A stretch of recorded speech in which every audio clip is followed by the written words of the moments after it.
to start that again. Can you hear me? Because I had my microphone. I can hear you. Such a rod man.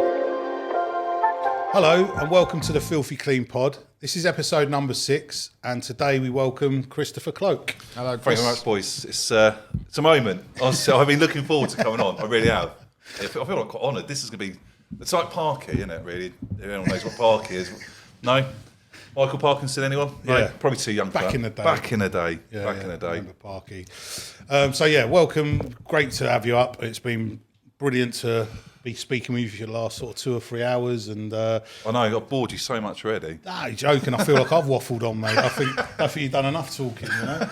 But it's great. So welcome along, and let's get into it. Yeah, let's get into it. So we always like to start from the beginning. So where's Chris's story? Where have you come from? Well, we've known each other for like 4 years now plus. Probably, it is that long. Yeah. And obviously Rory as well. It's nice. You know, you talk to people obviously in the industry, and sometimes you never get a chance to meet them. But it feels like I've known you a lot longer than 4 years. It really is. It's just that sort of relationship. We're passionate about what we do. Story, clean industry. How did I fall into the clean industry? How do we all fall into the clean industry? That's the thing. No one is designed to fall into the clean industry. There is no one at school. When you're at school, when they go, "What do you want to do for the rest of your life?" "I want to work in the clean industry." You don't do it. We all fell into it for various reasons, which I can sort of give you my sort of version of what happened to me. I worked within tool and plant hire, estate agent. I was an estate agent for many years. Bought houses and portfolio and all the bits and pieces and everything, but I never felt in the right place. I never felt that, do you know what, this is my destiny. I never felt it was the right thing for me. I liked selling houses, brilliant. I liked obviously interaction with people. I liked the tool and plant hire industry. It was fantastic. But it got to a point where, I don't know if people find this now, where you're emailing about a meeting, about an email, about a meeting, and it got towards the end, I've gone, like, management level, I'm going, I've just literally just had enough. And the quality of life wasn't all that. And I thought, do you know what? And my dad was doing a cleaning company, doing driveway cleaning. This is going about sort of 12, 13 years, 14 even. And back in those days, there wasn't people driveway cleaning. There's a company called Smart Seal. Nick and Nigel, if you're watching, hope you're doing all right. It's been a while. And they were obviously doing like franchise packages. So my dad obviously had bought into that, and he was just doing driveway cleaning. It was very much obviously where back in the day you'd do one driveway, and someone comes like, hold on, you've cleaned their yeah. So you do the next thing, and all of a sudden you're there in a street, like doing literally every single person's house. And this is really strange because see now everyone does driveway cleaning, but back then I think Basingstoke was probably one of the we were probably one of the only people doing it. There was a lot of window cleaners, and bit by bit people fell into driveway cleaning. Obviously it was the next level. It wasn't only 12, 13 years. I mean, that's not that long. Is that how long you've been in the industry then? I'd say about that, yeah. It feels longer. Yeah. It feels like a lot longer, but it's every day, as we were saying earlier, obviously if you don't learn something new every day, you're having a bad day. And I learned a lot obviously from that with driveway cleaning. It's we used to seal driveways, and I wouldn't go back to it again. It got to a point, a lot of people still talk to me now and go, well, what about sealing a driveway? I was like, look, there's so many weather aspects and obviously this to deal with and that. And as me and you discuss all the time, there's easier work out there. I was just about to say there's easier money to be made. Easier money, exactly. Every time I phone Chris, it's the opening line, easier money to be made. Walk away, lads. Walk away. We wouldn't work. We'd have nothing, would we? You know what I mean? Bloody hell. So I sort of went into obviously doing sort of domestic and then commercial, and I don't know if a lot of people have ever done this, been approached. It's brickwork clean for new builds. Okay. And cut my teeth into that. Obviously got on with a few sort of building contractors and surveyors, and I was going out cleaning brickwork as well as doing the domestic. And working on a building site is dreadful. I know it sounds terrible, but it's absolutely dreadful. So you're there trying to do, for example, clean the snots off, obviously the stains, and you'd be there. You go, hold on, why is the water turned off? Some plasterers turn the tap off on the house you're working on, and he's filling his bucket up. And it would be a nightmare. It was a continuous nightmare, and you battling everyone. Tripping over every other trade, yeah. Every other trade. Normally they'd ring you, go, right, we need you in for next week. You turn up, go, you're going to have to wait. Why is that? The mastic man's here. I'm going, hold on, but I've travelled. Yes, you were literally like the bottom of the pile. You were like the lowest of low, even though you're probably doing one of the most important jobs, getting that house looking better, where some mucky brickies thrown slop everywhere. So you literally were like that. So I did that for quite a few years, and got to a point where I was working like conditions where Now, if you said to me, Chris, you're going outside, it's about 2 degrees, I'm like, not a chance. Not a chance. I'm not going outside. It's freezing. I'll consult today. I'll consult today. I'll make some phone calls. I might even start cooking or something. Yeah, no, I was going to say that's a given, isn't it? It's given. I'm always cooking something. But it was one of these ones I just went, do you know what? I've had enough. And I remember one site manager said to me, goes, all right, you're packing up? It's like, yep, back tomorrow. I said, no, mate. He goes, you're funny. So obviously I told him sort of sex and travel. That's it, mate. I'm gone. He's like, what? I said, no, I'm not joking. I'm not coming back. I've had enough. I'm never doing another one ever again, because it just got to a point where it was just a nightmare. And as you said, he was working for yourself at the time. Working for myself. Yeah. So yeah, basically self-employed, myself and my father. So we're a 2-man band, as you want to call it. And so my dad was doing obviously driveways, obviously up doing sort of the commercial side of things. So it was just me and my dad, which was lovely. It was a great experience, and it was one of those ones that, going from obviously sending emails continuously and all that, and the stress of staff. How you deal with staff is another question. We'll come on to that. And I thought, do you know what? This is all right. And doing driveway cleaning, it was lovely. It was a lovely existence, and it was no pressure, and I can see why people do it, because there's some decent money in it. It really is some decent money in it. So got more and more involved. Obviously, started looking into soft washing, and that's a story in itself. But I've discovered there's right ways and wrong ways of doing it. And all of a sudden, got involved, obviously, with doing training myself. And obviously, that's how I met yourselves, which was a great time. And it was like 4 years ago, it was. I looked earlier. Yeah, it does feel like a long time ago. It does. It doesn't. It doesn't. Like, it's quite a lot of that we learnt there. I suppose because we've used that every day pretty much since. It's still quite fresh with me. Yeah. So it doesn't feel that long ago. But then when we look back at roofs we done sort of 4 years ago, 5 years ago, they seem like ages ago, you know. So it's I suppose because we're using your knowledge every day. It's fresh. So all of a sudden it's there. It's just the cleaning industry. So how did you get them from, like, with your dad, working alongside him, to then, I mean, what was it, a process of then going and getting trained? Or of getting trained, and obviously looking into, finding out information. Obviously manufacturers' websites, some great information out there, and I strongly believe that, people aren't going to like this, but Facebook's a terrible source of information. It really is some of the worst information I've seen on there, because it's very Chinese whispers. They go, yeah, but my friend said you can do it like this. But if you mix this with this, you can do this. And I think people sometimes need to sit back and go, hold on, is this information right? People, obviously, at the end of the day, they could tell you anything on Facebook and you could believe them. And I think it's going to the manufacturers, getting the facts and the information. So when you say Facebook, you mean the Facebook groups? Facebook groups, yeah. Facebook groups. What, there's just a lot of misinformation? Misinformation. Absolute misinformation and bad practices. And I think people would be better off going, do you know what? I'll look obviously further. I'll actually go onto the website and obviously look onto the manufacturer example. Benz, GK Pro, Algo Clear. There is a wealth of information out there. Some really, really good knowledge. And it's there. It's there and it's accessible. It really is. So I think it's one of those things I just passionate about doing it the right way since day dot, and I've learned a lot over the years. Okay, so wind it back a little bit then. Yeah. So you're saying that, so you 12, 13 years you've been in the industry then, is that correct? Yeah. So when did you start to say, that this, you want to do it more safely? Yeah. I mean, was there anyone you trained with? I mean, what was the route for you, So yeah, what's the journey coming into it? So you've obviously started this with your dad. You then have realised that you want to do it a much safer way. Is that correct? Much safer way. So obviously online training, there's some fantastic training out there, some stuff that people don't even think about. We were only discussing earlier, obviously, like working at height.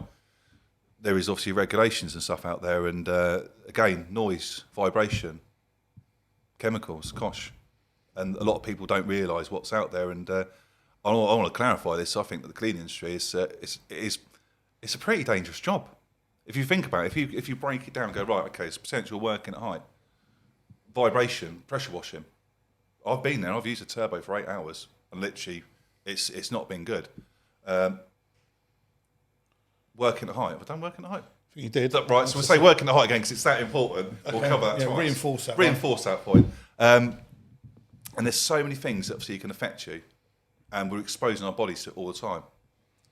And it's noise. Noise is another one, and that's the thing. It's our job is. It is skilled. It's a skilled job. It's not a case of being like some monkey turn up with a pressure washer. There's a lot to it. We had a monkey the other day, didn't we? We did, yeah. I gave him a start as well. Did He's you? only a window cleaner though. He's going to stay away from the chemicals. Okay. No, yeah, in all seriousness, like, again, coming from a window cleaning background, we were talking a bit about it earlier, that it's such a sort of more of a simple process. Yeah. And I agree. I mean, I've said this for ages about the skilled and unskilled labour. I know anyone can kind of learn it, but, you know, to get decent cleaners and to obviously do what they do in a multitude of different services, it is skilled, isn't it? Yeah, without a doubt. There's a lot of damage and stuff you can do. Even window cleaning, I think, should be classed as a trade, really, because not everybody can do it. Everyone can see someone do it and think, I can do that, it looks easy. But to use the hand tools, traditional window cleaning methods, it's not easy, and you do have to learn it. So yeah, it's becoming more and more like a trade, I think, now than what it was years ago, when we've said before it was like a beer money job. With all the external cleaning, definitely. I mean, it's a minefield, isn't it? And obviously, we're nowhere near to the extent you are in terms of health and safety. And I'm not poo-pooing it at all, because as we were talking about earlier, we want to do it as safe as possible. But it's a learning journey for us as well, isn't it? You know, it's like we've come from a window cleaning background where it is pretty simple. And then obviously everything that comes along, it's, we're just trying to do it the best we can. It's very difficult because obviously we have to pass this down to the lads and make sure they're all trained and stuff. But it is skilled work. It is skilled work, and the fact being, obviously, a lot of people go, do you know what? I can do it. I watch a YouTube video on it. It's the worst. It's like, apart from obviously this is good on YouTube. We like this on YouTube. This is informative. But certain things on YouTube, there's some. I'm not going to go through names. Yeah, you see plenty of cowboys. Plenty of cowboys, and people obviously doing things that go, do you know what? That's not safe. And all of a sudden, people seeing something and go, do you know what? But he's walking the roof. That must be fine. But it's the old expression, monkey see, monkey do. Yeah. And I think people need to go, hold on. I mean, the thing is as well, like the term cowboy, maybe, you know, I don't know, what is a cowboy? Because it's hard, isn't it? Because you get some guys that look like they've got decent, you know, they're a decent outfit, they're really busy, but they just seem to be making silly mistakes, but just over and over and over. Just untrained and uneducated, I suppose. But I don't know, because I think they are educated, some of them, because obviously... I mean, maybe in that specific... Like, if they've started cleaning roofs by walking across a roof and they've never had an accident, then to them, that's the way that they clean a roof. Obviously, we've done the courses that shown us, no, that's not the way to clean a roof. This is the way to clean a roof. So I don't mean educated as in uneducated. I mean, they just, maybe they see the way that they've not had any problems doing it the way they do it. If it's not broke, don't fix it. But we're trying to fix it because we want to be in the eye, you know? Well, at the end of the day, we just got a responsibility. We've got a responsibility to our staff and everything else to make sure that we're just doing it as safe as possible. And like we said, and openly said, that we ain't perfect, and we know that because... Like I say, that first video we stuck up with the roof clean, I didn't want to not use it because I thought it was like brilliant footage. But I said, as soon as it went up, someone's going to pick me up on health and safety. Within 2 hours, Chris is on my phone. I was like, look, mate, I do know, and maybe I shouldn't have stuck it up, but you know, but we learned from it, you know. And it's the whole thing of going, admitting, obviously, do you know what, that could be better. But it's making the effort to obviously do it right and trying. Yeah. That's the thing. Knowing, obviously, though, do you know what? We all put hands up and go, I've done that wrong. It's having the balls to actually say, I think the hardest thing from us as well was feeding that down to obviously employees, because you can do everything, stick them on your training course, give them, you know, they can fill out the correct documents and paperwork, risk assessments, toolbox talks, the whole lot, and then go out and just totally ignore it, which is, you know, which is horrible. But anyway, but it is, you know, like I say, for us, it's definitely still about learning and making them mistakes, but then, you know, learning from them and hopefully just keep implementing. It's building on them, really, and obviously using it as evidence, obviously, to the guys and building that sort of team up to go, this is obviously, you want obviously a place of work to be safe. That's what it's all about. Obviously, you want to get health and safety as a big culture, and a lot of people poo-poo it, and they really do, and they go, I don't need to do that. I've been doing it 20 years like this. But it's obviously getting that sort of mindset round, which you guys are doing. You definitely are. So what is it you want to see in this industry? I don't want to see everyone sort of like, I'm not saying, right, you've all got to do all these courses, you need all these badges and everything like that. Far from it. What I want everyone to do, and obviously if anyone's watching this, just take a bit of responsibility for yourself. That's the most important thing. At the end of the day, go to work safe, come home safe, because I'm responsible, because I've got family, I've got to provide. I can't go, do you know what, I'll just quickly do this and do that. I can't do that because I need to obviously I'm relied on that I need to obviously go home because I need to pay the bills. And it's people just taking care of themselves, go, do you know what, that's not right. And having that gut instinct to go, do you know what, I don't think I should be doing. Working at height is my prime example. Hanging off ladders and doing all these bits and pieces. I think the statistics last year, I think it's probably 36 people, 37, died from working at height within the sort of any working sort of industry. That's a lot of people, but that doesn't take into account the people that all of a sudden have got life-changing injuries. Yeah, spinal problems. Spinal problems. Yeah. That's death. And to be honest, I could go through loads, but I'm not going to bore everyone. But I'll give you one example. I know someone's telling me this story. Not that people ring me up going, I've seen an accident. I'm not one of these sort of sick people. I get told because people go, what would happen if this had happened? So a friend of mine, obviously within the industry, was walking his daughter to school. I saw a guy working off a flat roof with a ladder. He's on. Next thing he's come back, obviously about 10, 15 minutes later, the guy's lying on the floor. Absolutely all over the place. Air ambulance, everything picked up. Literally done his jaw in, his ribs, his back, you name it, skull. That's all from doing something he probably didn't need to do. What did he do? Do you know? Literally just where the ladder was on the flat roof, obviously slips and he's come off that flat roof. And again, you think about flat roof, for example, of a garage height. It's not really that high, but it is high. And anything over a step up is still a falling at height, isn't it? Yeah, anything, for example, a couple of inches is working at height. So it's all of a sudden these things that you go, do you know what? I don't want to put myself in that sort of in that firing line. That's why window cleaner, for example, you boys obviously would have started back in the day, obviously like squeegees and everything. I imagine. I didn't. I did. No way. No. I was one of them annoying ones that got into it for the money with the water-fed poles. But no, you've done it. I've done it off the ladders and that. And one of the guys who actually got him to start with us, one of my old mates, he put the ladder out on decking. The decking was a little bit slippery. Decking's gone out. He ended up breaking his collarbone and smashed all the side of his leg in, where his leg's gone through one of the ladder and he's gone down the ladder. He'd only been with us for a day as well. But yeah, it's a dangerous thing to do, climbing ladders and that. So that's why these tools were invented. For example, water-fed poles. Again, gutter vacs. Brilliant. What a fantastic tool. Yeah, you might need obviously the ladder out occasionally to obviously take the old swan neck off and everything, but it's there to obviously alleviate the working at height, and that's what it's there for. It really is. Back in the day, gutter vacs weren't good though. The first one, no, mate, remember them a lot of scaff bars, weren't they? They were dangerous as hell. Do about 5 inches and then pass the pole on to the next man, and you do another bit. And you go home like that. It's absolutely killed you. But what was that Omnipole? Did you ever use the Omnipole gutter vacs back in the day? Jesus. And we had tucker poles back then, and all, wasn't it? That big metal thing with the leads on the outside. I had a tucker pole. Oh God, what's this? Some sort of joke or something? People actually use it. I used it. I remember doing it on a 4-story. It was a high 4-story office block, and that thing just come down. The wind got it because it was like a wind trap. Just couldn't stop it. Thankfully, there was obviously no one there, but yeah, it was dangerous, you know. And the other thing, obviously, they were full metal, so electricity, electrocutions and stuff. But no, they were pieces of work. Yeah, you do like 4 or 6 windows maybe, and then pass it over to the next person, so you can give your shoulders a little time to rejuvenate and then start again. But the thing with them as well, though, you could, because they were so heavy and you had to use an Allen key to tighten them. You could never just sort of like bring them down on the. You had to like get it down and then like put it in. So to try and get it up, you could never sort of put it up the windows. It was extremely bad. Restrap the tubes to the side of it as well with them Velcro straps, wasn't it? And even the bloody pipe itself, that weighed a ton. It was like double black. It was even just to hold that. Do you know what I mean? I think I've dodged a bullet with this. I really have. But no, that was But again, sort of 20 years, nearly 20 years of being in this. But yeah, that was the first sort of 2 or 3 years, wasn't it?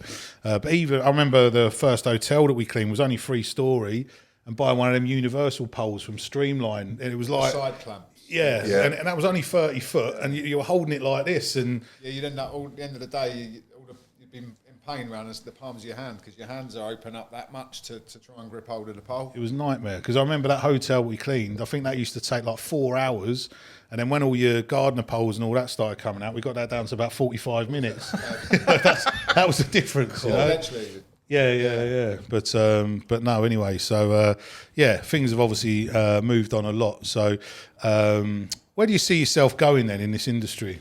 Well, I'm sort of consulting and sort of helping people in the background. I'm never going to employ staff. I like the idea of it, fantastic. But as we were sort of discussing earlier, I think everyone needs to find their own journey, obviously their own sort of where they want to go. And I think for me, employing lots of staff is not for me. I want to stay under the radar. I go out and I do some brilliant jobs. I get a lot of decent customers, recommendations, and as required, I'll pull people in. I've trained in the past as coming in, obviously, to work on that job, which is a great way of going about it. It really is. And this, it's what I want to carry on doing. I want to carry on doing that. And I think it's just picking and choosing the work. I know you were saying earlier, I know we laugh and joke, but I don't want to do work that I don't want to do anymore. Those days, obviously, going, I've got to feed that machine. The machine is me now, and I can go, right, I will pick and choose, and I will work do those jobs I want to do, which is nice. I want to do interesting stuff. And one of the things I like to do is obviously a mixture. I don't want to do, for example, someone said I've got 3 weeks of gutter cleaning for you. I'll be like, yeah, it's not for me. I like to obviously do a bit of everything, mix it all up really, apart from driveway cleaning or sealing. Honestly, I did driveway clean the other day for an old customer. Do you know what? I've gone, I don't like this. It's horrible. It is horrible. So you actually want to be on the tools then? I didn't know if it was the advising side. I want to training or anything like that. I want to carry on. I'm not quite broken yet. 43. Yeah. There's things that hurt a lot. But if I can carry on doing that, and obviously the consultancy and the training, that's what I want to do. I want to carry on in the background. I love our industry. I think our industry is a fantastic thing, and obviously coming into cleaning, it's, as we were saying earlier, I wasn't destined to be here. I don't know where I was destined to be, but I fell into it. I really did, and I think a lot of people do fall into the cleaning industry. They really do. For example, it might be, got a friend who's a window cleaner. You come help me do this. All of a sudden, and people see it's a good way of earning a living. It's an honest way of living. It really is. It's just the only thing I've got a problem with. It's just there's loads of hazards with it. There's loads of things. For example, noise, vibration, chemicals working at height, and it goes on. Asbestos. We talked about obviously that, and it's something to be mindful. And I think consulting, obviously helping people that want to learn. That's why I see myself. That's all I was thinking there, really, because it is a minefield, and we were speaking earlier and a bit about like where we were talking about a gutter clearance that we were making, and you were asking about the asbestos, how we were getting rid of the moss that was in the gutter. And I didn't even know that was a problem, because we're not scraping off of the roof. We use a gutter valley up at Wolverton, and because we were just emptying the gutters, I thought that was absolutely fine. But as you were saying, that the moss that's on the roof is obviously can ingrain itself into the roof, which then the fibres can then make its way into the gutters. So it has to be disposed of correctly. Probably cost me a lot more money, which I'm not too happy about. But it has to be done right. So it's all these things, and I'm not saying that everyone that goes right, you need to do this, this, and this. You need to be mindful and be like responsible and look into everything and ask the questions. Always ask the questions. Like we were saying earlier, obviously about asbestos. Asbestos is used up to 1999. I had a quote for a moss removal on a church. Obviously, again, you think, well, that's not a problem. It's roof was put on 2002, and I weren't happy about the look of the tiles. I thought, you know what, something's not right there. The way that those tiles are, and it's difficult, obviously, to sell asbestos compared to man-made fibre tiles, but I thought, no, I'm not happy. And I got an asbestos survey done on it, and they came back and said, yeah, it's asbestos. The church were going, well, I said, it's asbestos, but it was built in 2002. But I said, the building material was still around. So all these things, it's covering your arse. This industry is all about covering your arse, obviously, like ticking the boxes. We had the same. I actually called you about this particular job. We were doing it. The house was only built, I don't know, say, after the sort of asbestos threshold. And the lady and the man of the house were like, no, it's not asbestos. No, it's not asbestos. So we went round there to start working on it. As soon as the lads have pressure washed that, steam cleaned a little bit of it, you could see the fibres on there. Yeah. And that's when we called you. No, it's not asbestos. No, I said, it was asbestos. We sent a piece off, had it tested. Yeah, it was asbestos. And it was an asbestos. Yeah, asbestos tiles. But because it was built after that, it's scary. Timeline. It is scary that the materials. They were adamant. If we'd have listened to them and we would have gone around there and continued with the work, then we would have been putting our guys at risk. It's I'm not saying customers are liars, but when I was an estate agent, one thing my boss always says to me, he goes, buyers are liars, and they will tell you anything to get that house. They don't care. They'll lie. And I think sometimes, with our customers, we need to obviously just be aware they won't always be truthful. And I think it's one of those things that you need to sort of cover your arse, really. And but at the same time, it's for you to have that knowledge, isn't it? Yeah. You don't take a customer's word for, you're supposed to know what you're actually doing and what you're tackling with. I mean, it is a minefield. There's a lot to learn, and we're learning all the time. But yeah, I mean, it would be great. I mean, I don't know what your plans are, but just as you're talking about, I'm thinking about it, and just like some sort of online portal website type of training that you just go refer to all the time, because it just sounds like there's so much out there. How are people going to know that unless you know it? There is no sort of book out there going, this is how the complete guide to be an external cleaner. There isn't. That's the thing. Different challenges, different surfaces, different chemicals. There is so much. You could just go spend days just talking about obviously like roof tiles and this and that, and it's not being afraid to ask. It's working alongside obviously people that have been in the industry. For example, you were saying earlier, you've had seen people email in, obviously asking a bit of advice. Yeah. That's brilliant to hear. Again, you've obviously given the right advice. But sometimes going onto Facebook and asking a question where you're going to get the wrong answer, you can't say to a customer, well, Dave on Facebook told me that. You've got to be a bit more due diligence. You need to obviously look into it. You need to go to the right people. Exactly. And that's the thing. There's a wealth of knowledge out there, and it won't always be, it's not going to be spoon-fed or on a plate. You need to sort of find, again, manufacturers are some of the best people, again, especially when it comes to their chemicals. And that's the thing, understand obviously what a chemical can do to a certain surface. It's all these things. We haven't even mentioned the word hypo yet. How long have we been going? Probably half an hour. We've not even mentioned the word hypo. I've said it about 15 times out there, so I didn't mention it again when we was in here. And that's the thing. It's like, it's every answer going, I've got some rust stains. How do I get rid of them? Well, hypo it. Well, it's obviously some bird muck, hypo it. My wife's going to leave me, hypo it. It just seems to be the go-to. That sounds like a good tactic, though. Just hypo the wife. It's fine. Not really that evil. And it's just, it's great. It's got its place. It really has. And I think it's one of those things. It's used in the right context. It's using chemicals. And I've said this to all the lads. Obviously, my lads are probably going, he's going to say it. He's going to say it. Chemicals aren't very nice. They're horrible. They're absolutely horrible. It's one of those things. You look on the back of a bottle and you look at the pictograms. Again, if you don't know what a pictogram is and you're using chemicals, seriously, do a cost risk assessment, do some cost training. But these things are here as warnings. And I look at chemicals sometimes and go, that's absolutely horrible. They're not nice. Like, for example, biocides, right? You've got a biofilm, so you use a biocide to kill it. Well, the word side is to kill. So suicide, homicide, genocide, it's all to kill. So let's think about what a biocide is. It's not very nice. It's there to kill stuff. So you've got to respect it. You've got to respect the chemicals and only use them when you have to. I know there's people out there who go, I just smash this here and that. Use it when you need to. That's what I'm saying to people. Use the chemicals when you need to. You don't always need to obviously just go happy and go, well, they're doing it. That bloke on YouTube, well, let him crack on. Look, obviously, the situation. Every job's a different job. That's why I say, obviously, always go and do risk assessments or even just go and look at the job. People I speak to go, well, I looked at the photo. It looked totally different when I got there. It would be. And that's the thing. It's all about, it's covering your arse, obviously, putting yourself in a position that you're actually looking, obviously, the environment and the job in hand. And again, if you phone a builder up and go, well, can you do me a price and extension? He's not going to do it. And that's the thing, as a professional, you need to go out, you need to obviously do these things like risk assessment, make notes, speak to the customer, look into things. For example, do you know there's a power line there? All these things, like obviously power lines obviously been quite topical for the last couple of years. And I know bad accidents, isn't it? Bad accidents. And that's the thing, where I've seen where people go, no, you'll be all right with that cable. You don't know that. You don't know that. You can't call that. He goes, yeah, I'm sure the sheathing one's still in place. It's not. They break down after time. For example, birds and squirrels break these down. And I got one of the lads I spoke to, and his brother-in-law was there cleaning, obviously, around the back of the house, window clean, and his wife was with him. Where is he? Gone round. He's obviously struck a pole across the power line. He's there, obviously, literally having cardiac arrest. He's had to take him to hospital. Skin burns, all the bits and pieces, and just it's still never been right since. And that's the thing. All of a sudden, it's like going to these jobs and going, do you know what? There are hazards here. Roof cleaning, especially roof cleaning. Go and do these surveys, and then go, do you know what? They need sheathing. Speak to the power companies. They'll come out and sheave it for free. Yeah, we've actually, there's a couple of jobs we've got end of March, beginning of April, and we looked at them, and I could see that there was power cables running to both houses. Brilliant. We contacted UK Power Network. Yeah. They've been brilliant.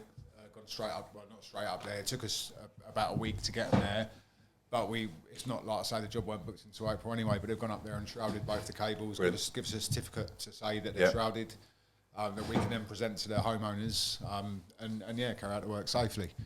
I think you said it was the easiest one you've done as well. Yeah, well, I actually tried to get one done probably about 4 years ago, 4 years ago. We had a power line down at Marston Mortain, and it was right beneath one of the big towers. Okay. And you could hear it buzzing, and it took me about 2 weeks to speak to the right person. Really? Because they just kept backwards and forwards, and no, we don't deal with that power line. No, we don't deal with that power line. They do. I was going backwards and forwards, but eventually we got sorted anyway, and it turned out it was just, I think it was safe. It it was not optical. It looked like it was a lot closer than it was. Yeah. And the guys were all right to carry out the work, but we got to. weren't going to do that until we was given the okay by the Power Network. Yeah. You know?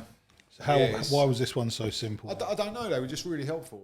The first guy that I spoke to, I explained what I needed to do. I was talking to National Grid at that point, and he said, "No, you need to speak to UKPN." Phoned them, told him where the address was. Bish bash bosh. Got a text. Yeah, we were up there shrouding the cables on whatever date it was, and it was as quick as that. So yeah, that simple phone call could have potentially saved the lives.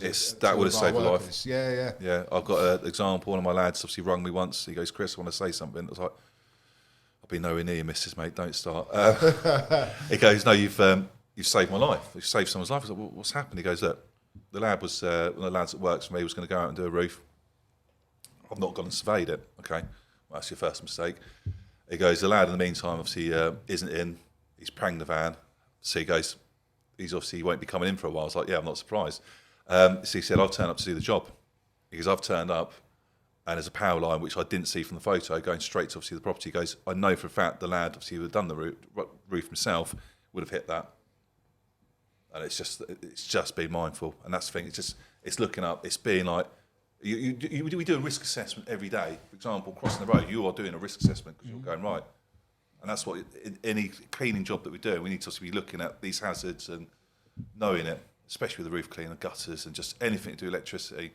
It sounds like the industry is really dangerous. It is a minefield. Yeah. When you go into the external cleaning, definitely, as I keep saying, window cleaning is. I know, obviously, you've got the electricity with carbon fibre, but that's probably about the only hazard, isn't it? If you're doing electricity, trailing hoses, you got. I didn't even realise that water is a hazard that we're working with. Because water causes dermatitis. If it gets over your feet all the time, constantly, that can cause you problems. Yep. So every guy that's out cleaning windows really should be having Wellington boots on. Where have you dug this from? Irish.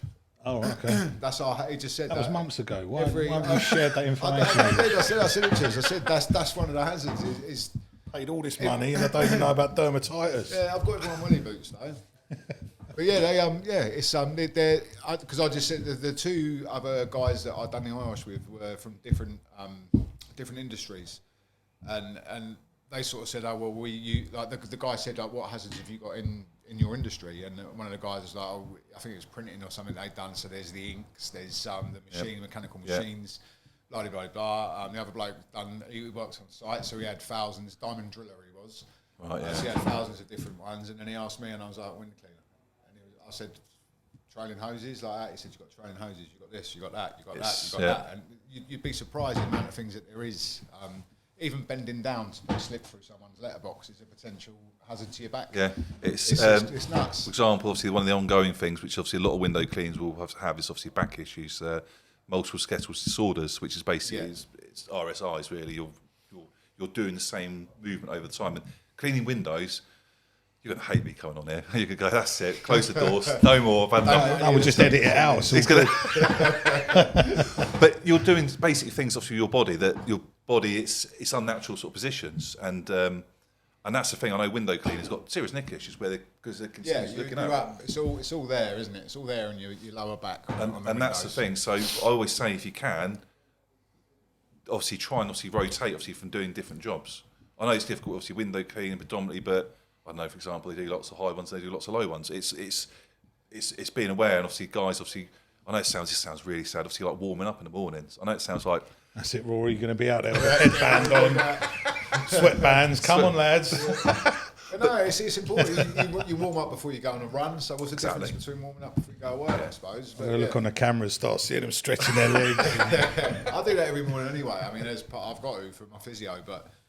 I think it is important because you get up in the morning, you've been laying in the same position most of the night, and then you get up and you start throwing your body around all over the place.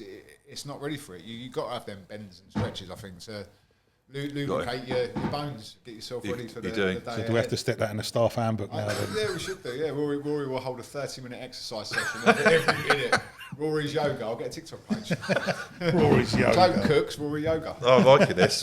It's one of these things, obviously, a lot of people probably think about. Obviously, we're obviously like similar age. I'm 43. I know I look old. I'm weathered. Been working outside. You've obviously You look quite young. Obviously, you're inside too much. What you on about? He's being nice to me. Rory's only 20. Look at him. I uphill paper round, and then I started with Steve. 2013. Yeah, no, 47 now. 47 years young. Mentally 12. Yeah, mentally 10, same as me.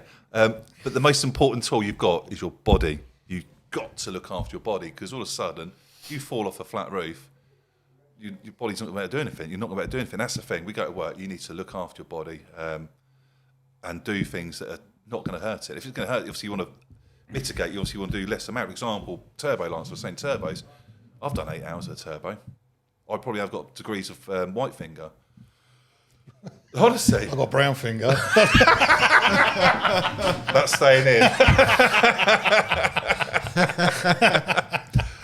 But it's never heard of white finger. And it's just from using the vibration. And that's the thing. Vibrating machine. What's that? No, I've got white.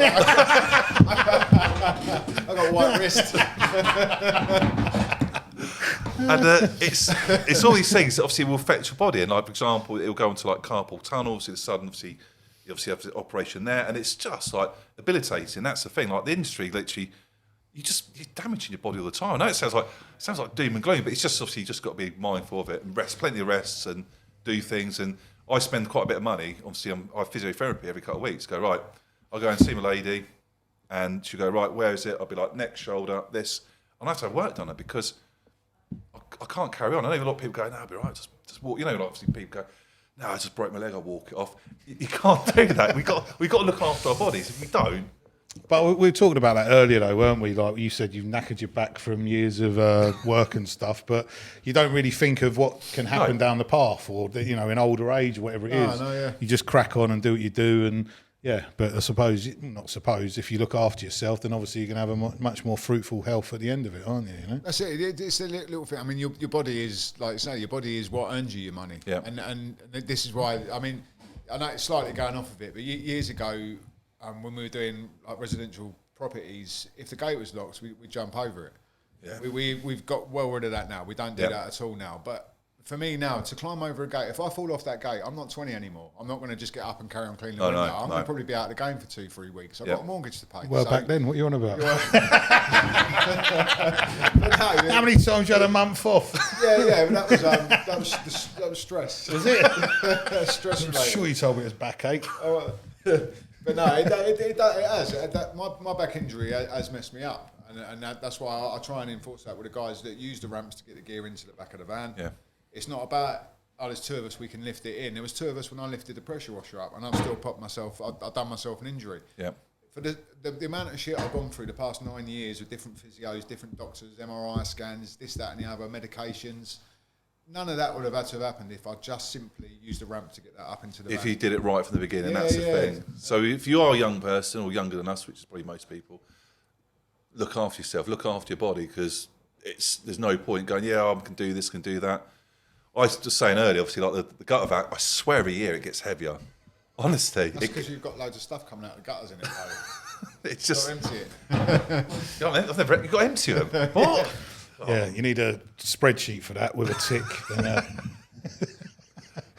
I know we all sort of laugh and joke about it, but it's one of those things like we got to. I know. I'm only pulling your plug. You're all good. All right. I know your intentions are good, and that's the thing as well that I've not noticed, but obviously in all the years we've been speaking, is that you genuinely just want to see people do it right. It's not like you're trying to be a smart arse far from it. It's just about getting things done right and correct. I just like to help people. At the end of the day, you're sort of like chatting about this. If you walk past someone that was about hurting themselves, would you walk on by? No, you go, do you know what? I wouldn't. You literally, that's going to fall. That's going to hurt you. You'd say something again. Like building sites, it's a mentality of like safe working culture. Really, go. If you look after them, they'll look after you. And I think by sort of, I like to think obviously people take things the wrong way, but I'm just saying, look, have a look at obviously what you're doing. There's better ways of doing it. Be aware of this, and that's the thing. Because I think sometimes if I didn't say anything, I don't know who would say something. Come on, you got to say the story about the scaffold tower on the ship. I thought that was hilarious. Right. I went away obviously at Christmas for a cruise. Great cruise. It really was. Ate too much, drank too much, and so we're on the boat. I'm not going to name the boat for legal reasons. And I saw these guys, and they were using a scaffold tower. And the way they put it up, I've gone, On a boat? On a boat, on the sort of like it's one of the decks, on like a sun deck. And the way they put this tower up, I've gone, Philippa, the wife, which we'll come back to, she said, no. I was like, what? I've got to go and say something, because the bracing patterns were really bad. Nice. The bracing patterns were off. The stabilisers weren't even done properly. They had no toe boards on. They had no guardrails. And I've gone, it's an accident waiting. So I decided to go and have a chat with one of the supervisors. Look, I'm not trying to but have a word, because someone could have an accident here. And that's the thing. I just think I'm just passionate about people being safe. It's a moral thing, really. End of the day, I think people should be a bit more, do you know what? I don't think that's safe. Someone's going to hurt himself. And people go... That's you just get called a Karen nowadays, though, don't you? Someone you stick your nose into something, people are just going to think call you a Karen. But prevention over cure, isn't it? That's the I thing. think what you told me though, what made it think it was just because the boat was swaying. I So if the boat is swaying and then you got a scaffold tower up, that sounds not good. No, and that's... I wouldn't want to be up. But then you've got people walking around on the decks as well. So it's a hazard to. And you've got your missus saying to you, "What the hell are you doing?" What the hell are we doing? I'm up there, climbing up there. Go, don't worry, boys. I'll show you. Put this together. Look at my ticket, and that's the thing. Look at my ticket. Look at my tickets, and that's the thing. It's like it's doing things the right way, and I think it's a good point. We can talk about scaffold towers, and I had a guy who's working away recently on a big job, and his lads were working on the job, and they're competent. They put towers up every single day, and they're working for a big company, and they've turned around. The big company said, "Right, where's your PASMAs?" Yeah, we use towers all the time. We're competent, but the company was so to the point. They go, "But you can't prove you're competent." Well, obviously we've got toolbox talks. We can show we can use the towers, because they didn't have their PASMA. They weren't allowed to work on site, and I get that. For example, a major company want that. It covers them as well. It covers them, and that's what it's all about. And health and safety or anything, it's all about covering yourself. Yeah, but surely, even if they're competent, if they haven't had the training, how do they know they're doing it correctly? That's the point. That's the thing. But again, obviously, I know people who've done a PASMA course that don't do it right, and that's the thing. It's a very much... Like I say, we've been accused of that as well, and there was a comment about when we put our sign up, and we actually phoned PASMA up on the back of that, didn't we? Because we actually wanted to know. That guy, yeah, and he basically said that if you had the legs up, okay, the stabilisers weren't totally at a horizontal point, but if you didn't have the room, it was better to have them on there than not have them on there. Exactly. So it's doing something. It's doing something. Yeah. So we were okay with that, but like we say, it's you definitely got to get the right training in place, surely, just to get you the footing. But we have them all pop up all the time. You were saying a little while ago about people just getting into the industry. Yeah. Just having no training, no nothing, just think they can use a few YouTube videos and off they go. But window cleaning is one thing. I know you say like trip hazards and all of that, and gammy feet from water or whatever you said, but like when you start getting into chemicals and it's a different level. Different level, and it's just being competent with that, because you can really do yourself some damage. Serious damage, and that's the thing again. As I was saying earlier, obviously the things, obviously all of a sudden we're working at height, we're using chemicals, potentially obviously using things that create noise, vibrations, obviously multiple skeletal disorders. It's there's loads of things, it really is. And towers for me, if you can, do your PASMA. I think it's about £135 plus VAT. And if you're using scaffold towers and working at height, just do it. And you will learn loads. And it's one of those things, you can put that tower up safe and you can prove to someone you've done it. And again, from the insurance point of view as well, the insurance company, they want you obviously to be competent. At the end of the day, if you put a tower up wrong and they go, hold on, you've done that wrong and that's fallen through this, and they go, oh, hold on, can you prove you're competent? Or I've had no training, I've watched a mate on YouTube, but you've got your PASMA, and the day you wouldn't put that tower up wrong in the first place. And that's what I'm saying. I think training definitely has its place. If everyone would do a bit of everything and refresh, for example, working at height, COSH, asbestos awareness, vibration, noise, you can do all these easily online. High Speed Training is a great provider. That's the one you're using, isn't it? I've done about four courses with High Speed Training. And it's just they're short, sweet, and to the point. Yeah, and that's the thing, and they're great, and that's what I'm not saying that everyone's got to go right. You've got to go and do this. You've got to do this, do those obviously, and then keep going and keep learning. Every day is a different day. I spent 2 days on the mold remediation course, and everyone's going, here we go. So what? Say that again. A mold remediation for course. Black mold and for internal. Yeah. And this is where people don't fall asleep, right? I contacted I just did as soon as you said it. Yeah. I don't know if you remember my partner at the time, her daughter was moving into a flat, and there was black mould all over the walls. And I spoke to you about that. I can't remember what you. I think you said there's better houses to buy. Yeah. I said, don't buy that house. Yeah. It's always online training to do. There's always more training. Again, obviously, very much obviously knowledge is power. End of the day, and it looks good. It's a professionalism. Again, as a sole trader, I can go up and speak to a client. And go, look, I've done this. I know what I'm doing. I'm competent, obviously, to do the job and work on your property. And I think more people should invest in training instead of going, well, I've just bought this fancy pressure washer, does this and this. And Yeah, I think that's just people probably look at it as a waste of money, don't they? Yeah. When it's not, it's okay. You might not necessarily use all of it, but you're going to get the basics and you're going to get your golden nuggets, and it's all knowledge at the end of the day. Just makes you a much more competent and safe person working. So totally get it. And obviously, from our perspective, it's just as we continue to grow and add more people and everything else, we have a duty of care to our staff. To make sure that they're safe, and we want to know that they go home at the end of the day and not eating their dinner through a straw. So For us to be able to show the proof, the tickets that we've done the training, I think it helps with that as well. Whereas with a one-man band cleaning Mrs. Jones's driveway and her roof, she's not going to care if he's got a ticket or whatever. She just wants a cheap job done.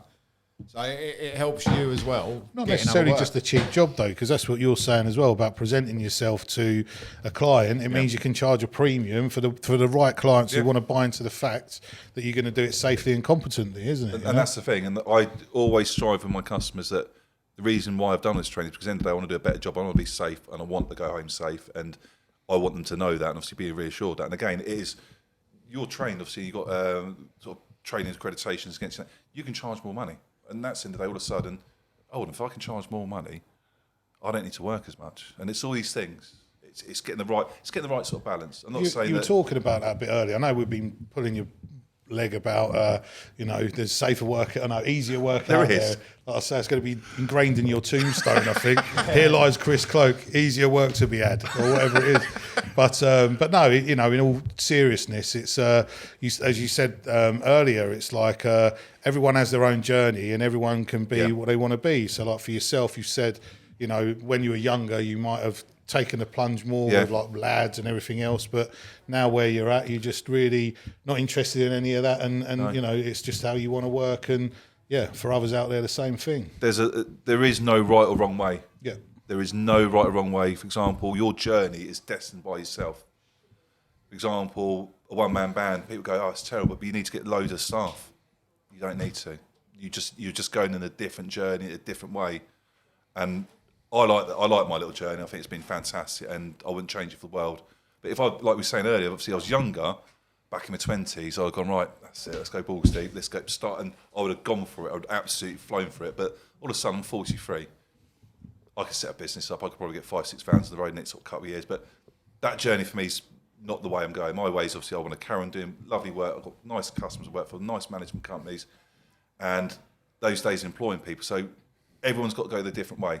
And everyone, for example, I know we keep joking, go, you don't like doing that type of work, well, don't do it. You don't have to do everything, for example, every type of cleaning. I'm going to do boat cleaning, I'm going to do hazard cleaning, I'm going to do poo cleaning.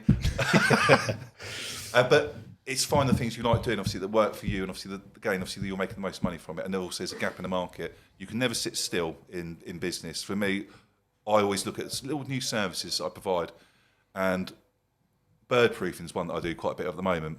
Which this is where everyone starts doing bird proofing now, isn't it? Sorry, bird proofing solar panels. We've actually got it. We've got it locked down, haven't we? We were going to look to go on a course about it. You know? But yes, it's been no more than a few conversations at the moment. It's offering other services, and obviously in Basingstoke and surrounding areas, there's a lot of problem obviously with people putting solar panels in, but they don't bird proof them, and all of a sudden people go, "Oh, it's pigeons underneath it," and it's not a good thing. So it's one of the things again. It's something new. I've been doing it the last couple of years, but it's growing more and more. And what I do about it, I do it safely. There's people out there who go, "Don't worry, it's a townhouse. I'll put a ladder up, then I'll swing a roof ladder up." I'm like, "You can't do that." And obviously, all of a sudden, we're using powered access. We're doing proper scaffolding. We're doing everything the right way. And that's the thing. It's evolving your business and doing things you like to do. For example, someone said, "Do you want to do a driveway?" I would begrudgingly do it if it was a good customer. But if he says to me, "I could be there for 2-3 days," I'd be like, no, I know it sounds terrible. Take your Kamado with you. You'll be all right. Just get some meat on the smoke, make the time go quicker. Be there cooking. But it's just it's everyone's journey is different. It's obviously finding which way you want to go, and don't ever compare yourself to someone else and go, right, well, they're doing that way, I want to do it that way. Find your own balance. It is your own journey. Yeah. I mean, as we were saying earlier, like, you know, you said about how you got into the business with your dad and stuff like that. For me, it was just I saw an opportunity and I wanted to grow a business. Yeah. So I've not done this to be, you know, anything other than to have a good business. But that's my journey. That's what I wanted to do. And it, like you say, it doesn't have to be that for everyone. It's it can be whatever you want it to be, you know. So and that's the thing. The cleaning industry, as I said, I fell into it, and no one at school goes, "I'm going to be in the cleaning industry," and not a lot of people will be aware of this. And I will sort of put this on the table. And when I was obviously doing the training, I found there's a lot of other people out there, obviously, that I was training that was similar to me, and that is obviously being neurodiverse. yeah. I'm dyslexic, and I've got no shame in that at all. And I'm quite passionate about it because obviously people with dyslexic just think in different ways. And at school back in the day, so I got statemented at school. So basically, I had to go to Hampshire County Council. My mum fought for this to go, right, he can't learn the way that everyone else is learning. You need to obviously help him in the way. So I'd like a support to obviously how to obviously do the day-to-day stuff in the classrooms.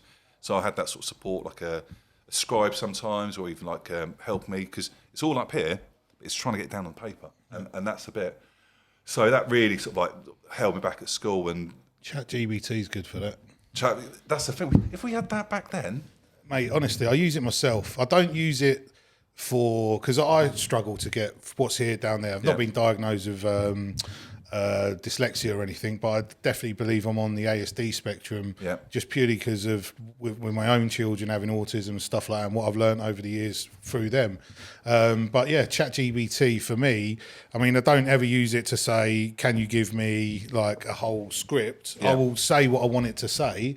And that just helps me because then I just ask for it to do it in my style, and then I use that for my posts and everything else. So it's not that it's cheating; it's just helping me because I've got, you know, I'm just saying it's just a tool. So just saying for dyslexia, have you ever used it with dyslexia? No, I haven't. It's not that obviously everyone's going to go, oh, here we go. AI. Has anyone seen Terminator 2?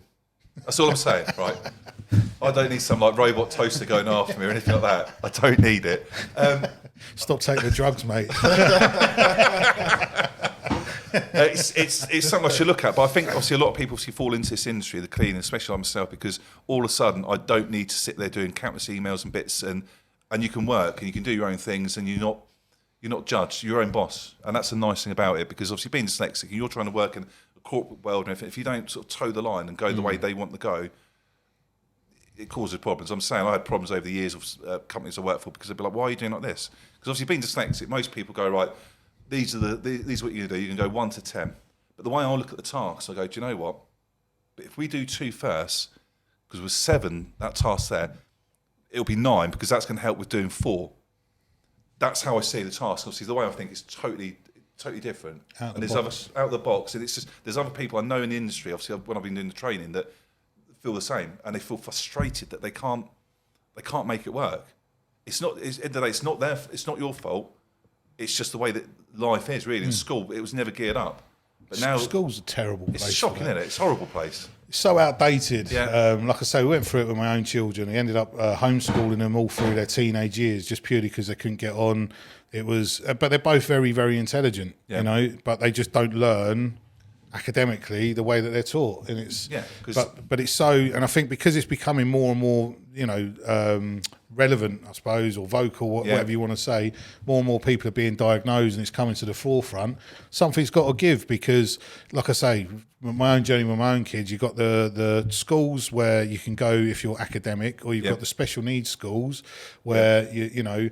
And they were just in between, because they you know, they could easily do the academic work, as in if it was presented correctly, but they just couldn't handle like the smells and the how busy the schools were and that sort of stuff. So you know, things do need to change. There's no two way about it. And I agree. Like I speak with a lot of people in the industry as well, and there's definitely a lot of autism, ASD, whatever it is, ADHD. I mean, like I say, I know that you've got it. My wife, she's been diagnosed with it. Dave, the cameraman, he's definitely got it.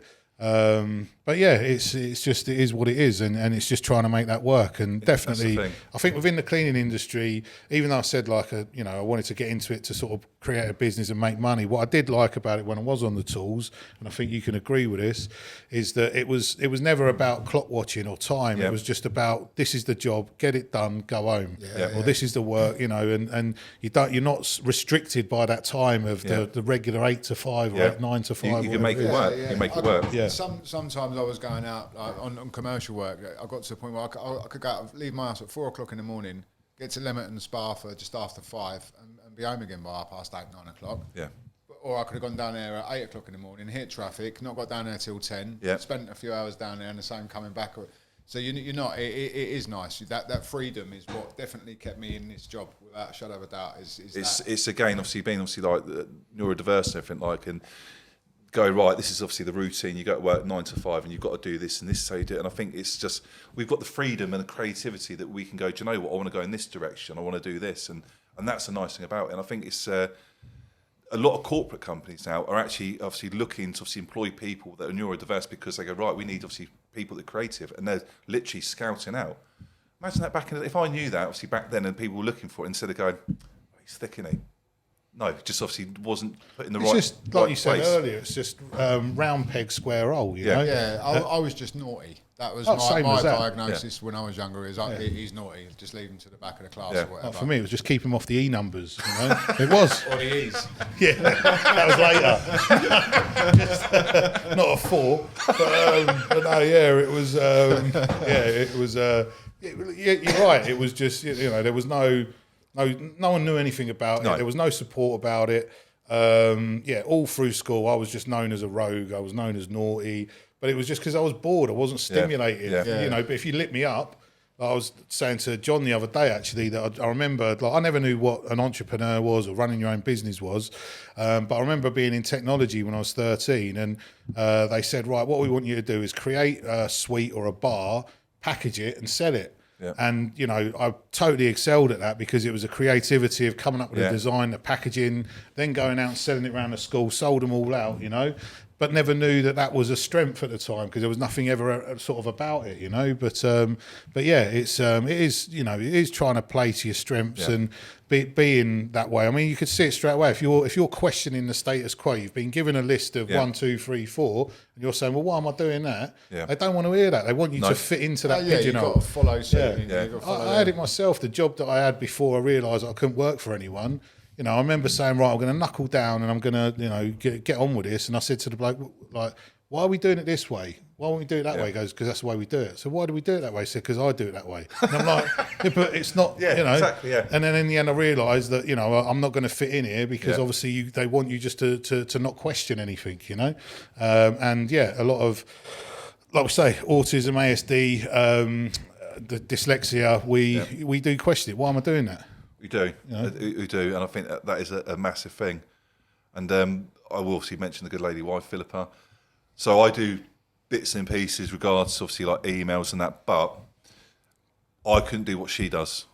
I'm the sort of thinker, the sort of creative in the way that I go, I've visioned things. I've got, this is what I want to go in this direction, because this is going to happen. She'll be like, I don't see it. It's like, trust me, it will happen. This is the way we're going to go. And she'll help me with doing all sort of, all my emails, my quotations, and has been like a rock, an absolute rock. And if it weren't for her, I'd probably be doing dry, very clean, but not actually doing anything else really. Just sort of earning a wage and sort of enjoying myself, but not pushing myself where I am now. And again, obviously the training and stuff, I really have like countless training courses. I've got obviously a certificate, fingers crossed, obviously, which I've just done my, I'm waiting obviously on confirmation to see, my NEBOSH National General, which is a big thing, obviously, in health and safety. And for someone that's dyslexic, asked me 10, 15 years ago if I'd be trying to do a sort of sit exam and do Your wife assessments. helped you with that then, did she? Or? She did all of it for me, actually. Okay, yeah, nice. No, she gave me... Got her name on a certificate. Her name's there. No, she gave me sort of support to obviously the fact being that I can do it. And sort of the ability, sort of like the faith that, do you know what? I can push myself and I can do things. It just takes me a bit longer and think in a different way. But yeah, with the business or the emails and that, it's a nice thing. I think people... Like Max was on. Max, fantastic. Max, if you're watching, hope you're doing well, son. And his his wife obviously again dragged her into the business. Really, I don't think she realised what was happening, but she's obviously a vital part of it because Max has got his job to do and she's got her job to do, and it's a teamwork thing. It really is an important thing, really, and especially if you can get your wife involved. Just in having your that business. support, you know. Yeah. It's Go on, you can do this. Yeah. I've had it with my own wife, as I say. You know, there's been no question ever about what I'm doing, even when I'm like, you know, thinking I'm close to the brink of us losing everything, or whatever it is, because we've been there. You know, we've worried about, you know, losing houses or whatever it is. But I'm just saying, just to have that person with you through thick and thin. Yeah. Is, you know, it's definitely a stabilizer. It's what helps you keep going, you know. So yeah, totally get where you're going, you know. It's it's a massive thing, and I think more people should try and get their wives involved, because when you're out on the tools, it's a nightmare to try and obviously answer the phone and deal with him. Like a lot of people don't get involved, get a new wife or a husband. Yeah, PC now. PC and that, yeah. That's it. One of the things I know, it's very bizarre, but people don't realise that I don't actually have email on my phone. My work email is not on my phone. There's no point in me having it, because I tell you, I used to turn up to sites, obviously, like back when I was doing brickwork cleaning, turn up, go, I've got 5 minutes, I'll just quickly look at the emails. Next thing, I'm there. It's 11 o'clock, I've not even got out of the van. I've gone, hold on. Why have I wasted time? Because these sort of emails can wait. So now that she'll deal with it, an email comes through, if it's important, she'll ring me. Go, you need to look at this or talk about this. Other than that, she'll respond, go, not a problem, we'll come back to you shortly. And just give that sort of buffer zone. Yeah. Which is the right way. I think people get too much caught up on dealing with trying to do paperwork when they're on the tools. When you're on the tools out working, you need to be out on the tools. Take the odd call, that's it. Get your head down. In the evening, it's a hard thing. In the evening, we're out there sort of 8 o'clock, 9 o'clock sometimes, doing quotations or the bits and pieces. It never stops. And that's the thing with this game. There is no off button. But you've got to make an off button. You've got to give yourself time to relax and switch off, because if not, you literally will have a breakdown. And there's people in the industry, I'm going surprised they've not lost the plot already, because it's a stressful thing, especially obviously like you've had bad weather or something's affecting you. Obviously, again, lads, obviously like another prime example, staff which going off ill. That must be an absolute nightmare for yourselves. I can imagine. Can be, but you know, we always sort of use Saturdays and that to catch that up, don't we? Yeah. So, I mean, we just had the flu literally rip through us all, didn't we? Really? Yeah, it's been a nasty few weeks. Yeah, and some of the staff, I mean, Paul, he was off for over a week, wasn't he? Yeah, he came back Monday. Yeah, and he sounded rough still even then, didn't he? 10 days he had it, because it was a Friday, Saturday, Sunday, the full week. Yeah. And then Saturday, Sunday again, he came back on a Monday, and he's still got a mask on, and he's not great. Some of us hit it harder than others. I still made it into work every day. Moaning like a woman. Yeah, I just stayed at home. Everybody within a mile radius of this building knew that I was ill. I like to let everybody know. You've got to. Like you had to let everyone know it was your birthday yesterday. I walked in and straight away on the board it was Rory's birthday today. I didn't write that. Oh, who wrote that then? Paul done that. Oh, did he? All right. I thought it was something you would do. You know? Well, it is, yeah. But he beat me to it. He puts my heater on in the morning as well. Good lad, Paul. Thank you very much. But no, yeah. So yeah, that can be a problem. Thankfully, we've got sort of very reliable staff is probably the right thing to say. But yeah, we can be hit with it. Yeah. We might have a newbie come in who's not so great, and then they leave or whatever, and that can be a bit of a challenge. But yeah, thankfully that's not probably the biggest thing within this that is a problem. But yeah. So what advice would you give to anyone coming into the industry? Don't, it's full up. No, it's there is that. I agree. It's one of those things, come with an open mind, obviously, and the fact being it's a physical and mental challenge. It is your own business. It's not, you may obviously watch videos and you go, I bet they're having a great time. It's very much obviously that there is a lot more behind it. Every good story, there's 10 bad stories that's happened to that person, and I think that's people got to be aware of. It's not all. You don't just all of a sudden go, right, I'm earning 600 quid a day. It doesn't happen like that overnight. It takes time. You've got to learn your craft, like with anything. Like for example, I know a bit about brain surgery, but I'm not going to start obviously doing really? Brain surgery. What do you know about it? Well, it's quite difficult. It's quite difficult. Don't do it after a few sellers as well, because it gets really messy. So.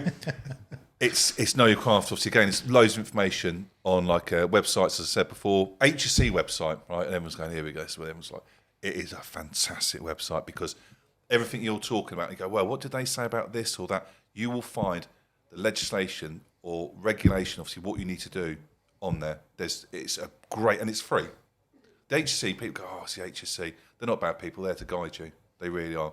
End of the day, they're just there to sort of keep people safe, which we're a commodity to the government. Aren't we are. So, Obviously, we need to earn them the money. Yeah, mate. If we're dead, it's no good for them. no, We're that's not it, going to earn they the want money. our taxes. Yeah, so They just move on to the next. that's sucker. why HSE was started up, wasn't it, to protect the commodities. I'm not going to go into it in case they're watching. I mean, I know there's a lot of legal sides to it, but yeah, that's what they was. There was so many deaths and everything, and just people just were taking chances, and that's what it is. And it's just regulating. It's just end of the day, everyone's got the right ice cream. Anyone? Ice cream I tell the man. kids that's a Chinese van when he comes around, so they don't ask for it. What you do is you tell them obviously, that he's played. 2 seconds, Chris. We'll wait for the ice cream man to go. I'll have a word, Dave. The reason why I I'm play. joking. My back's in my boot. Well, I used to tell my kids, obviously, the ice cream band, obviously, the music, it's run out. That's what he's telling everyone. Honestly, and they believed it. If you come into the industry, PPE. It's the last resort, obviously, hierarchy control. Ideally, don't use horrible chemicals, use something safer, do a safer method. It's only down to you and plan ahead. And also, if you're making money, bank the cash, because all of a sudden winter comes along. Because it's really, for me, I can go to work all winter. I can do bits and pieces, which I do. But sometimes all of a sudden we've got snow for 3 weeks, which happens. Where's that money coming from? So you need to accumulate. You need to obviously get things in place, money put aside, invest in the equipment. You'll never go, I'm going to be rich from this. You won't ever be rich. You'll do well. You have a comfortable life. But you need to reinvest in yourself, in your equipment, and obviously for times that are lost, which will happen. It's inevitable. The weather is a massive factor. And I say to a lot of people, and they go, I will obviously give a shout out to Mr. Winkworth, Richard Winkworth, obviously, and Lloyd Cotter, Andy Blackburn, and Wayne Freebody, because they joke all the time. They say, you're never at work. I reckon they say. Every time I phone you, you're smoking a bit of meat. That's about it. But so sort of 2 weeks a year, I don't complain about the weather, because there's always something I'm not happy with, and it's mindful. And it's just something to gain. Bank the cash, obviously, things in reserve, because you never know what's going to happen, and that's something to be aware of. And never ever stop learning. If you don't learn something new that day, you've had a bad day. Always look to educate yourself. And again, keep off the forums, keep off Facebook, in my honest opinion, and YouTube with your action men that they think they're brilliant. Look at me, I'm exegeting a load of hyper. You know, we've only said hyper about 3 times. That's quite impressive, really. Don't go down that route. There is plenty of obviously labour compliant products out there, and do things properly. Again, obviously go to your manufacturer's websites. I'm not going to go down all of that, but it's a good trade to be in, and you can do well and have a comfortable life. I was just about to say, one thing I would add to that though is just price well and price accordingly. So many people think they can come in, cut someone else's throat, do it a bit cheaper, whatever it is, and it very rarely works out for them. You know, you just got to price properly for the services that you're offering. You know, because very quickly you'll come unstuck and you just won't make enough money, and that'll be that. That's the thing. You'll just be a busy fool. Yeah. As you say, I'll probably never at work. I'd like to say I don't work on a Monday, because I don't like to go out on the tools on Monday. I'll do Tuesday, Wednesday, Thursday. And I don't like, because my logic is obviously Mondays. No one likes Mondays, and it ruins my weekend, because on Sunday, I've got to work tomorrow. So Monday I do is a stay at home, obviously paperwork, get things, order chemicals, order kit. That's my sort of day. So you can get your business in that position as a sole trader, that you don't need to be working 5-6 days a week. You just need to work smarter, not harder. That's my best advice. That's what we were saying earlier about, again, if you're a one-man band kind of thing, you can pick and choose that. If you earn enough money, fair play to you. You know, it's it can be whatever you want it to be, as we keep saying. You know, so some great advice there. But yeah, that is it for me. I mean, obviously, more window cleaning is probably where my advice would be, but definitely. It's but for every job, just don't underprice it. Don't undersell yourself. I know we all do silly things at first. You know, you might add that or add this, or you know, you're just trying to keep the customer happy or whatever it is. But just get your pricing sorted and just make sure you're doing it safely and effectively. You know, totally agree. Don't just walk into it thinking that you can do it because it looks easy. Because anything that could possibly go wrong probably will. Yeah. We've done years of training, years of learning on the jobs, and get some advice, get some help, do some courses. Yeah, that's the best advice. You'll never stop learning. You'll never stop learning, and just keep going for it. And it takes time, doesn't it? You know, Rome wasn't built in a day. I mean, obviously the contacts you've got and everything, you haven't got that overnight, have you? You know? It's taken a long time, and another obviously useful tip, this is for people as well, network. Whenever I talk to someone, I always try and work out, obviously, how they fit in with my master plan. Especially obviously local trades within my local area. I work very closely with window cleaners, carpet cleaners, oven cleaners, waste removal, electricians, because all of a sudden I will refer them for work and they refer me back. And it's a great sort of, it's working as one team. And that's what the more important thing is really, that all of a sudden, say for example, on Facebook, someone goes, I need something to do my render, it needs cleaning. I'll get 10 recommendations because obviously someone's asked for an electrician. I've recommended that electrician because he's done work for me, and I've recommended obviously the guy who does waste removal. All of a sudden, they're all referring me, so it does help. It's working together as a big team, really. Well, it's been great. It's been a pleasure. We've not even talked about food. No, there's not even enough time. I knew that we could have just carried on going. Yeah. But yeah, don't forget Chris Cloke's on TikTok. Yeah. No, Cloke's Cooks. Cloke Cooks. Sorry. If you like food, we could talk about. Did I mention I was on TV once? I don't think. Was it Come Dine With Me? Yes, I was on that. Yeah. I've heard that too. I think everybody in the industry knows that. Yes. So yeah, it's been a pleasure having you here today. Do you know what? I absolutely loved it. And if you ever get the opportunity, people definitely come on it. It's just worth coming to see the boys here, really. And yeah, thank you so much for having me here. That's Thanks for coming, mate. Yeah, it's nice to see you again after seeing you 4 years ago on the courses. And I know you're very helpful to us when we need a bit of advice. And yeah, so thanks. That's one thing I'll say about Chris. You know, it's. What was it, 5 years ago, maybe? 5 years. Yeah. So in that 5 years, you know, he's been on the other end of the phone when we've been in shit, when we've done good, whatever it is. You know, Chris has really helped us, and it's not just like me. It's Rory. It's some of the lads, and it's been invaluable. You know, and yeah. So I can't speak highly enough of him. You know, second that. And so thank you very much for coming on, and hopefully you found that useful and you enjoyed it. And please like, subscribe, share, comment. That'll be great. And we look to see you on the next one. So Thanks thank for you. watching. Thank you. Bye.